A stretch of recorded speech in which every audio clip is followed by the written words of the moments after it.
Welcome करता हूं YouTube channel nursing ज्ञान में। आज का वीडियो है बहुत ही शानदार और ये आज का लास्ट वीडियो है जिसमें हम आज देखने वाले हैं आपातकालीन नर्सिंग प्रबंध के बारे में।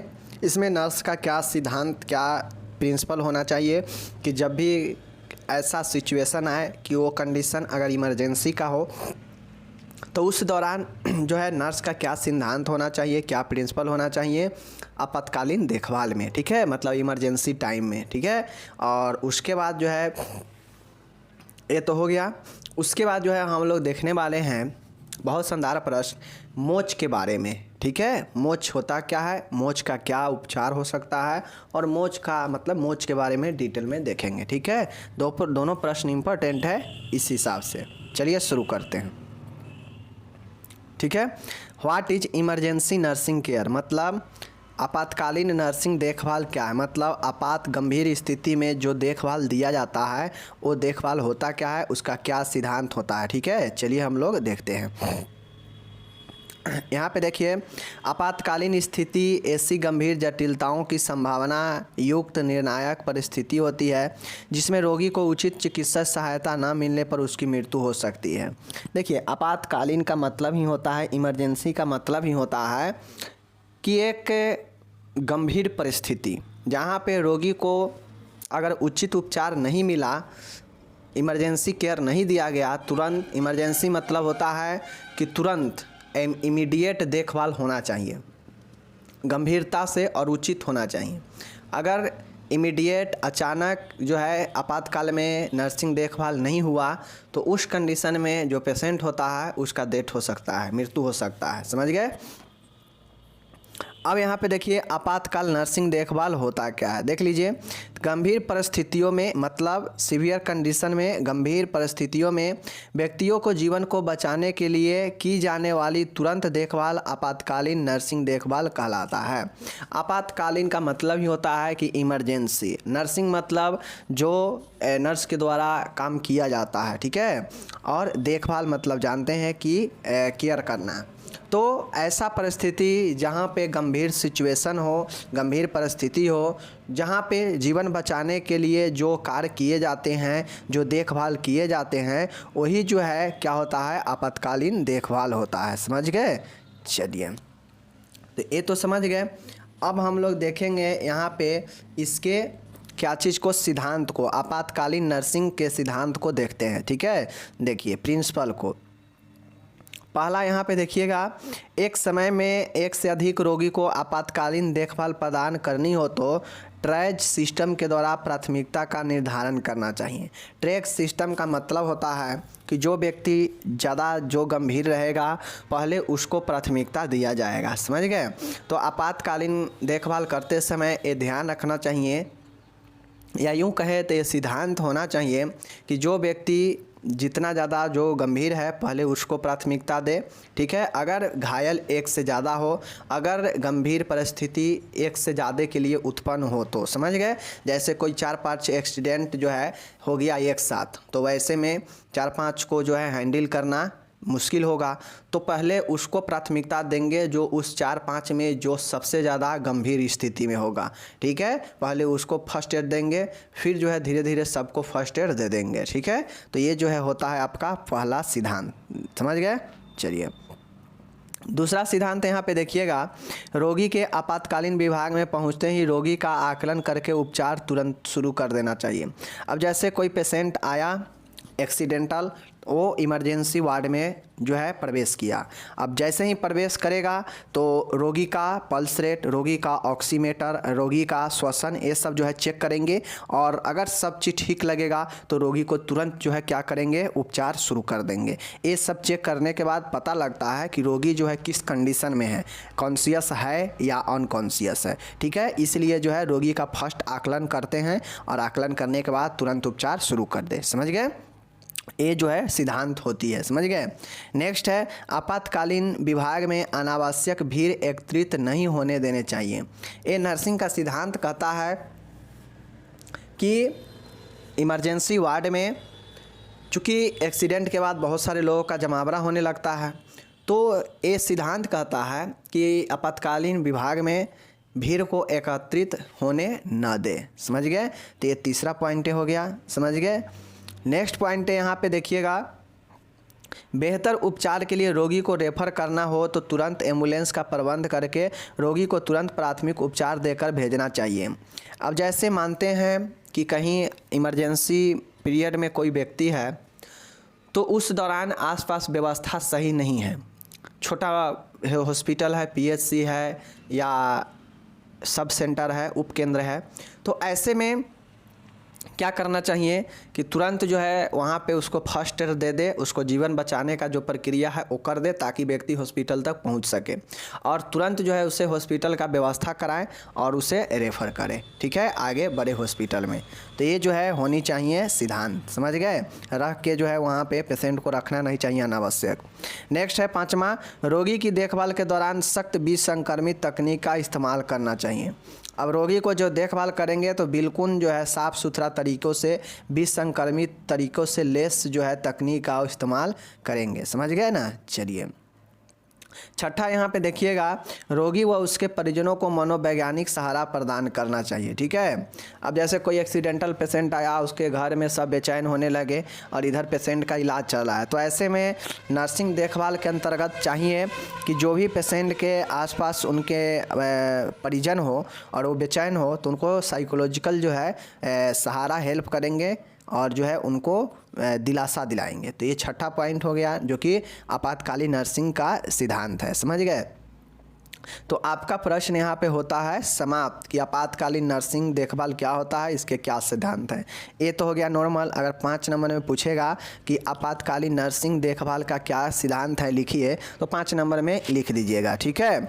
और इसमें जो है और सारे चीज़ों को लिख सकते हैं। ये तो 6 पॉइंट ही ना यहाँ पर सिद्धांत दिया है, आप इसमें जो जो अच्छा चीज़ें होना चाहिए एक आपातकालीन ट्रीटमेंट के दौरान, देखभाल के दौरान, वो सब को इंक्लूड आप कर सकते हैं यहाँ पे। चाहे तो 10-15 पॉइंट में भी आप बना के लिख सकते हैं, जो मैं 6 बेस बता दिया इसी के आधार पर। समझ गए?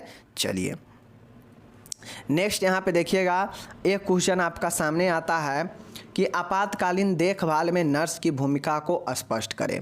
अब नर्स का एक रिस्पॉन्सिबिलिटी क्या होता है इमरजेंसी केयर में, आपातकालीन देखभाल में नर्स का एक भूमिका क्या होना चाहिए, क्या होता है, तो इसको चलिए हम लोग समझते हैं। ठीक है? कि कोई अगर आपातकालीन पेशेंट अगर कोई इमरजेंसी में आता है तो उस समय नर्स का क्या जो है रोल होता है। देखिए, आपातकालीन विभाग में आने वाले रोगियों की देखभाल में नर्स की महत्वपूर्ण भूमिका होती है। आपातकालीन विभाग में नर्स की भूमिका निम्न है। ठीक है? देखिए, nursing care during emergency, emergency में अगर नर्सिंग केयर के दौरान, नर्सिंग देखभाल के दौरान आपातकालीन में नर्स की जो भूमिका है वह निम्न प्रकार से है या निम्नलिखित होता है। समझ गए? चलिए एक एक करके देखते हैं। पहला, आप लोग जैसा कि ऊपर में देखे हैं कि रोगी का आकलन करना। ठीक है ना? रोगी का आकलन करना, जो कि सिद्धांत में भी ऊपर देखे हैं कि रोगी के स्थिति को देखेंगे और आकलन करेंगे और उपचार तुरंत शुरू करेंगे। पहला भी यहाँ पे यही है कि यह भूमिका होता है नर्स का कि रोगी का आकलन करे, असेसमेंट ऑफ पेशेंट। ठीक है ना? नर्सिंग प्रक्रिया का पहला चरण भी यही होता है कि आकलन करना होता है। समझ गए? उसी प्रकार नर्स को आपातकालीन देखभाल में रोगी को आते ही उसकी समस्या का पहचान करना व इसका तीव्र आकलन करना चाहिए। नर्स को निम्न प्रकार से आकलन करना चाहिए। ठीक है? देखिए, पहला एक है जैविक चिन्हों का मापन करना, मतलब वाइटल साइन का नापन करना। जैसे ही कोई एक्सीडेंटल पेशेंट आए, वो बेहोश पड़ा हुआ है, तुरंत उसका जो है पल्स रेट चेक करे, रिस्पायरेशन चेक करे, श्वसन दर चेक करे। ठीक है? टेम्परेचर चेक करे और पता चलेगा कि पेशेंट जो है किस कंडीशन में है, कॉन्शियस है या अनकॉन्शियस है, श्वसन दर चल रहा है या नहीं चल रहा है। तो ये जो है वाइटल साइन चेक करके आकलन करेंगे। ठीक है? नेक्स्ट है श्वसन क्रिया का आकलन करेंगे। पेशेंट जो है किस तरीका से श्वास ले रहा है, बहुत तेज ले रहा है या एकदम स्लो ले रहा है या मध्यम में ले रहा है या ठीक है, तो श्वसन का आकलन करेंगे। समझ गए? चेतना के स्तर का आकलन करेंगे। पेशेंट जो है कॉन्शियस है या नहीं है, इसका जो है चेतना स्तर, मतलब कॉन्शियस स्तर लेवल का जो है चेक करेंगे। ठीक है? कि पेशेंट बेहोश हालत में है या पेशेंट जो है ठीक है, सब चीज़ जान बूझ रहा है। समझ गए? तो इस सब चीज़ों का जो है क्या करते हैं, आकलन करते हैं। ठीक है? नेक्स्ट है शरीर से किसी प्रकार के रक्तस्राव की जांच करें। अगर शरीर से किसी भी प्रकार का रक्तस्राव हो रहा हो तो उसका जांच करना चाहिए। ठीक है, तो ये आपका होता है पहला पॉइंट कि नर्स का भूमिका सबसे पहले होता है कि कोई पेशेंट अगर आपातकालीन में आता हो तो तुरंत उसके आकलन करे, उसका दशा को चेक करे कि पेशेंट किस स्थिति में किस दशा में है। ठीक है, जिसके लिए वाइटल साइन चेक करेंगे, श्वसन दर, रक्तस्राव कहीं से निकल रहा है कि नहीं, इसका ये सब का चेक करते हैं। समझ गए। दूसरा है श्वसन मार्ग साफ रखेंगे। ठीक है, यदि एयरवेयर में कोई बाहरी पदार्थ हो तो उसे हटाना चाहिए। अगर श्वसन दर में जैसे व्यक्ति के जब एक्सीडेंट होता है तो उसके श्वास में, मुंह में क्या होता है कि बहुत चीज़ झाग वगैरह या ब्लड वगैरह जम जाते हैं, तो ऐसे में उसका एयर जो होता है बंद हो जाता है। तो श्वसन मार्ग को साफ करने के लिए उसके जो भी नाक मुंह से जो भी शराब हो उसको साफ करना चाहिए, हटाना चाहिए। और एयरवे को साफ करने के लिए ट्रेकिया ब्रोंकियल सक्शन करना चाहिए, मतलब ब्रोंकिया और श्वास नली को सक्शन करना चाहिए एयरवे को साफ करने के लिए। ठीक है, तो दूसरा हो गया। तीसरा यहाँ पे और इसमें पॉइंट है, रोगी को ओरल सिक्रेशन आने की स्थिति में चेहरा एक तरफ करना चाहिए, इससे शराब बाहर रोगी को नम ऑक्सीजन प्रदान करनी चाहिए। ठीक है, देखिए रोगी को ओरल सिक्रेशन, अगर मुख से कोई शराब निकल रहा हो तो जो है रोगी को क्या करना चाहिए, चेहरा को एक साइड कर दे ताकि उसके मुंह से जो भी शराब हो वो बाहर आ जाए, वो शराब अंदर ना जाए। ठीक है, आवश्यकता अनुसार पेशेंट को जो है नम ऑक्सीजन दे अगर उसे ऑक्सीजन का प्रॉब्लम हो श्वसन में तो। समझ गए। यदि इंडोट्रेकियल ट्यूब डाली गई हो तो इसका सोडा बाइकार्ब से सफाई करनी चाहिए। पेशेंट को अगर ट्रेकिया में सांस लेने के लिए इंडोट्रेकियल ट्यूब डाला गया है तो उसको जो है साफ करते रहें। समझ गए। ये सब इमरजेंसी पीरियड में होना चाहिए, श्वसन मार्ग को, वायु को साफ करने के लिए। ठीक है। तीसरा पॉइंट है रक्तस्राव को रोकना। रक्तस्राव को रोकना, कंट्रोल ऑफ ब्लीडिंग। अगर पेशेंट इमरजेंसी हालात में है, ब्लीडिंग आ रहा है, तो उसका सबसे नर्स को भूमिका होना चाहिए कि उसके रक्तस्राव ब्लीडिंग को रोका जाए। ठीक है, तो देख लीजिए कैसे ब्लीडिंग को रोका जाएगा। दुर्घटना यदि मामलों में यदि रोगी के शरीर से रक्तस्राव हो रहा हो तो उसे तुरंत रोकने का प्रयास करना चाहिए। ठीक है। ब्लीडिंग साइट पर प्रेशर दिया जाता है जिससे रक्तस्राव कम होता है। जहाँ भी ब्लीडिंग आ रहा है जहाँ से, उस साइट पर दबाव देंगे जिससे ब्लीडिंग जो होगा वो कम होगा। ठीक है। चलिए नेक्स्ट यहाँ पे देखिएगा, नाक से रक्तस्राव होने पर नेजल पैकिंग का इस्तेमाल किया जाता है। ठीक है, अगर नाक से किसी भी प्रकार के रक्तस्राव हो रहा हो तो नेजल पैकिंग का इस्तेमाल किया जाता है। समझ गए। इसी प्रकार भैजिना से गंभीर रक्तस्राव होने पर भैजिनल पैकिंग का इस्तेमाल किया जाता है। ठीक है। यदि रोगी को ब्लड ट्रांसफ्यूजन की ज़रूरत हो तो रोगी के ब्लड ग्रुप की जांच करके रक्त का इंतजाम करना चाहिए। ये सब रोगी का क्या है, रक्तस्राव को रोकने के लिए काम करना चाहिए। ठीक है। रोगी को एंटी हेमोरेजिक दवाई देना चाहिए, मतलब रक्तस्राव को रोकने के लिए एंटी हेमोरेजिक दवाई देनी चाहिए। तो इस प्रकार से जो है व्यक्ति के अंदर रक्तस्राव को रोक सकते हैं। एज ए नर्स आपका ये दायित्व बनता है कि पेशेंट को रक्तस्राव को जो है विभिन्न तरीकों से रोक सकते हैं। ठीक है। चलिए नेक्स्ट देखिएगा, तरल संतुलन बनाना, maintain fluid and electrolyte balance. अब सबसे ज़रूरी चीज़ें होता है कि आपातकालीन में जो पेशेंट आता है उसके शरीर में तरल फ्लूइड का ही कमी रहता है। ठीक है, तो इसको मेंटेन करना नर्स को जो है बहुत ज़्यादा ज़रूरी होता है। इसको जो है मेंटेन करके रखना। ठीक है, देख लीजिए। सबसे पहला है कि रोगी में हाइड्रेशन का स्तर पता लगाना चाहिए। मतलब हाइड्रेशन का मतलब कि जो जलीय स्तर है वो पेशेंट में कितना है, तरल का स्तर। ठीक है। रोगी में डिहाइड्रेशन हो तो तुरंत आईवी फ्लूइड दिए जाते हैं। रोगी में अगर हाइड्रेशन का पता लगाते समय ये पता चल गया कि पेशेंट में तरल का कमी है, डिहाइड्रेशन है, जल का कमी है, तो तुरंत आईवी फ्लूइड इंट्रावेन मार्ग से फ्लूइड देते हैं। समझ गए। तो ये जो है आपका हो जाता है इलेक्ट्रोलाइट बैलेंस के लिए, इलेक्ट्रोलाइट संतुलन बनाए रखें। समझ गए, इसके लिए ये सब करते हैं। समझ गए। पांचवा देखिएगा यहाँ पे है प्रिवेंशन ऑफ कॉम्प्लिकेशन, जटिलताओं की रोकथाम। अब पेशेंट को जो है और सारे जटिलताएं होने से रोकने के लिए नर्स को भी काम करना चाहिए। ठीक है।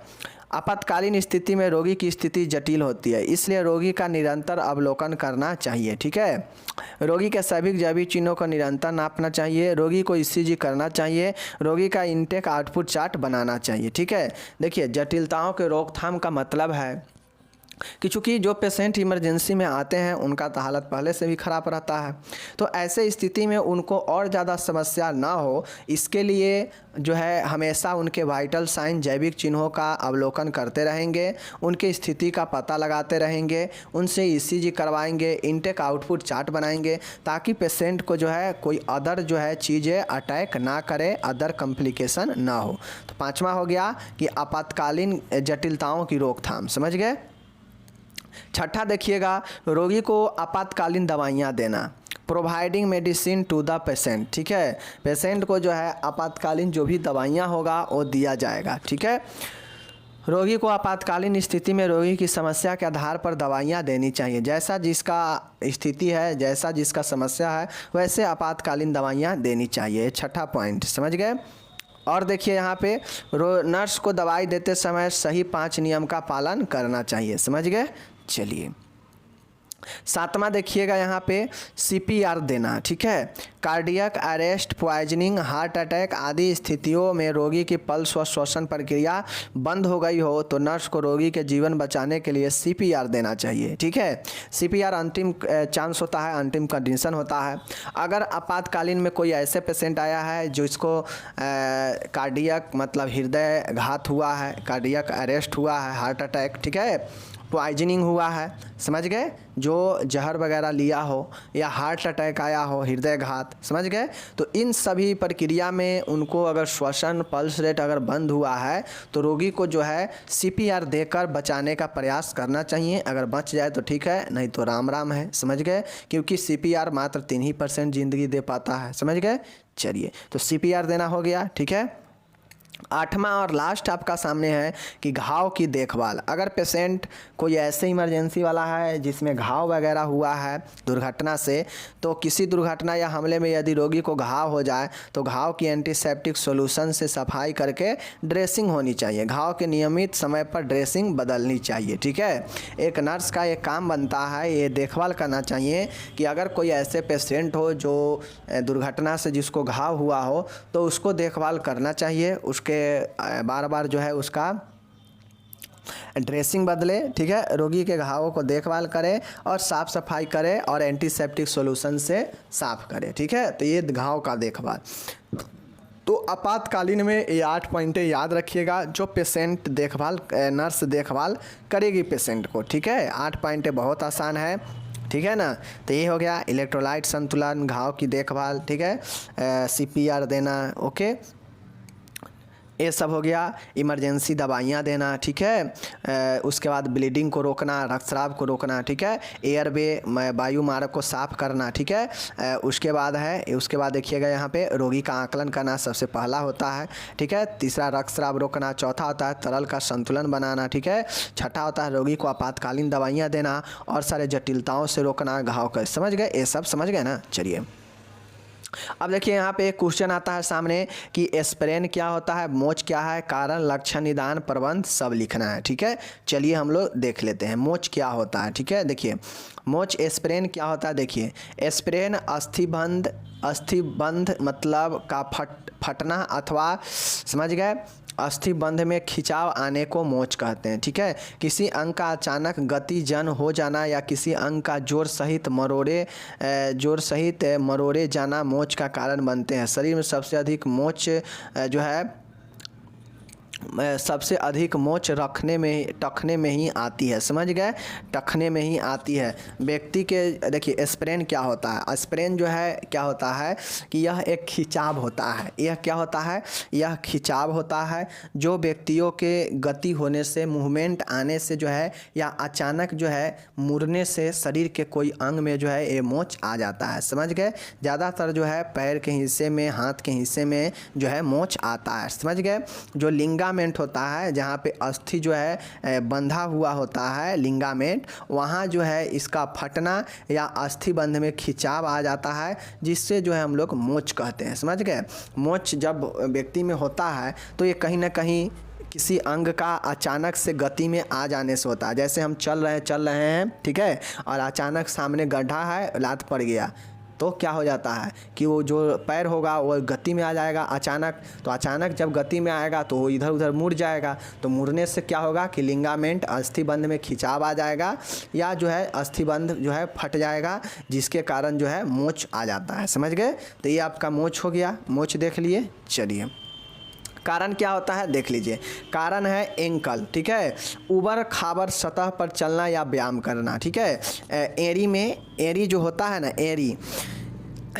एड़ी जो होता है, इस एड़ी में आपका जो है अगर ऊबड़ खाबड़ जगह उच्च नीच सतहों पर चलते हैं तो खासकर जो है ये एड़ी वाला भाग में जो है मोच आ जाता है। क्यों? क्योंकि चलते चलते अचानक से एक सतह पर चल रहे हैं, अचानक से जो है नीच सतह आ जाएगा, तो वहाँ पे पैर जो है अचानक से नीचा हो जाएगा और पैर जो होगा क्या होगा, एड़ी जो है मुड़ जाएगा, और मुड़ने से क्या हो जाएगा कि वहाँ पे खिंचाव आ जाएगा लिगामेंट में, ठीक है, या फट जाएगा। तो जो है क्या हो जाएगा, वहाँ पे मोच उत्पन्न हो जाएगा, ठीक है। कलाई जो है, कलाई जो होता है हाथों के बल पर गिरना। कलाई में अगर मोच होगा तो ये मोच, कलाई में मोच कैसे होता है, जैसे जो है अचानक से हाथों के बल गिरते हैं तो जो है प्रेशर पड़ता है, जोर लगता है हाथों पर, हाथों के कलाई पर, और वहाँ पे जो है हाथ घूम जाता है और फिर जो है मोच उसमें आ जाता है। समझ गए? अंगूठा में मोच कैसे होता है, तो खेलों के कारण जैसे टेनिस, क्रिकेट आदि का जो है गेंद से चोट लगने से जो है अंगूठा जो है क्या होता है, मुड़ जाता है और यही मोच हो जाता है। समझ गए? चलिए नेक्स्ट है आपका घुटना। घुटना में कैसे होता है, तो पैर किसी असमतल स्तर पर अचानक पड़ जाना या व्यायाम करना। जिस प्रकार से हम लोग एड़ी देखे हैं और घुटना जो है दोनों सेम है, कहीं ऊबड़ खाबड़ सतहों, ऊंच नीच सतहों पर चल रहे हैं और अचानक से जो है पैर पड़ गया नीचे तो जो है हो जाता है। समझ गए? या फिर जो है व्यायाम जो है करने से जो है क्या होता है, ये मोच आ जाता है। समझ गए? तो ये जो है मोच के सब कारण होता है जिसके कारण आ जाता है। ओके, लक्षण क्या होता है मोच में, सिम्टम्स क्या होता है देख लीजिए। अंग हिलने पर तीव्र दर्द होना। जहाँ भी मोच हुआ होगा, जहाँ भी मोच आया होगा वहाँ पे अगर ज़्यादा अगर प्रेशर पड़ेगा या हिलेगा तो जो है वहाँ पे दर्द होगा। समझ गए? वहाँ पे जलन महसूस होगा, दर्द और सूजन हो जाएगा वहाँ पे, ठीक है। गति कम होना, लॉस ऑफ मोबिलिटी, वहाँ पर का जो गति होगा उस अंग का वो कम जाएगा, क्योंकि वहाँ पे हल्का भी गति में आने पर दर्द होने लग रहा है, इसलिए वो गति कम हो जाएगा। ओके, चलिए इसका डायग्नोसिस क्या होता है, तो सबसे पहले फिजिकल एग्जामिनेशन तो किसी भी डायग्नोसिस के साथ किया जाता है, ठीक है। एक्सरे किया जाएगा, सीटी स्कैन किया जाएगा, नॉर्मली इसका यही डायग्नोसिस है, जो कि हड्डी वाला प्रॉब्लम में ये सब होता ही है, एक्सरे सीटी स्कैन। समझ गए?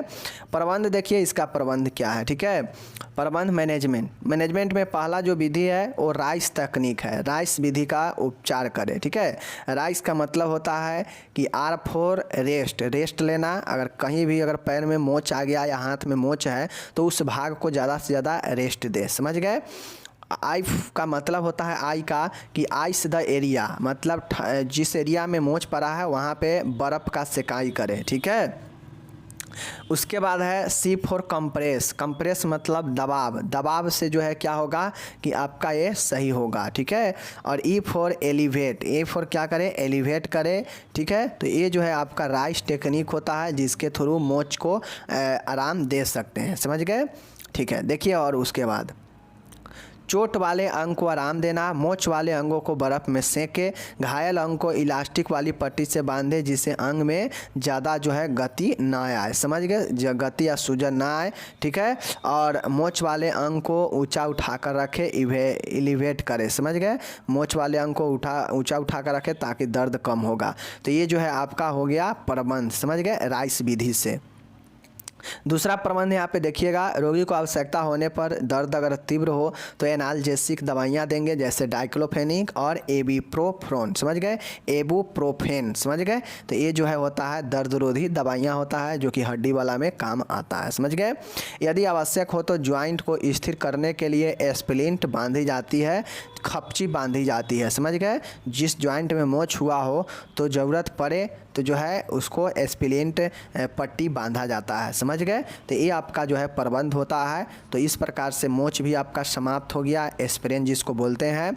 और एक क्वेश्चन जो है आपका था क्या, आपातकालीन नर्सिंग प्रबंध, नर्स का भूमिका सिद्धांत, तो उसको देख लिए। ठीक है, इंपॉर्टेंट क्वेश्चन है, 5 नंबर हमें लगता है कि मोच इस बार पूछेगा। ठीक है, बाकी हम मिलते हैं अगले वीडियो में। धन्यवाद।